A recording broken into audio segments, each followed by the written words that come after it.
I was born into a rigorously Catholic family, not a harsh in its belief, but genuine, especially my mother. Yet this religion did not take root in me with serious conviction.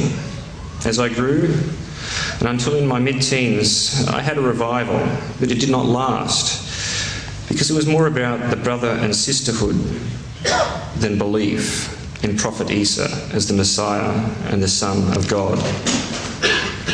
My interest waned as I grew to know the corruption of the official church, and my interest in justice and communism, the pure anarchist form, grew. The Pope's support of evil people like Pinochet, the brutal dictator of Chile, and Noriega, some the same but from Panama, and his opposition to liberation theology as the preferential option for the poor. Simply put, a genuine religion from God would oppose oppression as immoral, even if inevitable. But the Pope did not do this.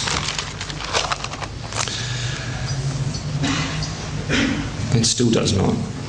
So I fell into a state of complete kufr, or disbelief, atheism. What appeals most to me about Islam is that although it is based on faith, as the true religion must be, it is faith based in reason and not just emotion. What Allah and His Rasul, or Messenger, sallallahu alaihi wasallam, tells us to believe makes sense. We are told, no, ordered to examine Islam, to find faults if we can, and also to find reasons to believe. Not just accept what priests or other intermediaries invent or interpret. And some of these miracles, I just got notes here now. There's one mention about waves upon waves and the water being kept separate. And this is true, and I knew this from reading about submarines trying to enter the Mediterranean during the war and things like that, and it affected how they did this. And this is something we've only discovered this century through going under the water in machines. And yet it was written and spoken over 1400 years ago. This impressed me. The shape of the earth is described with a word that means flat, spread out, shaped like an egg. And when viewed from space, this is what the earth looks like. It's not exactly like an egg, but it's not a sphere either. The rotation pushes it towards the poles, and this is what it looks like. And this was said over 1400 years ago, and this is something we've only known since we sent monkeys into space.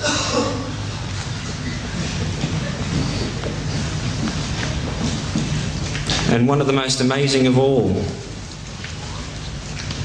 the development of the human being just after conception is described in very good detail.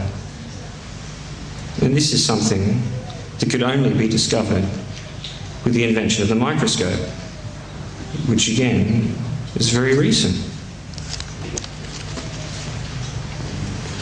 In closing, I will touch on a few points that I've discovered since becoming a Muslim. Once you become a Muslim, every other Muslim in the world is your brother or sister. And this really means something. You will meet complete strangers in the street, willing to take the jacket off their backs for you if they think you need it. This has actually happened to me. I had to stop the man from taking his clothes off his back because it was cold. You know, if I didn't just live half a block away, he would still insisted of giving it to me. Others you will sit down with and talk to about the greatness of Allah, while one of you buys the others lunch or tea. As complete strangers, you've just met, and 30 seconds later you're sitting down and buying each other lunch and talking about the most beautiful thing in your life and competing to give hospitality to each other. If you have any problems, you can share them with willing and interested friends. Something a lot of us can't say, even for those, non-believers as I was. You have good friends, but after a while, people don't want to hear the same problem again and again. Strangers will open their doors to you just because you are Muslim.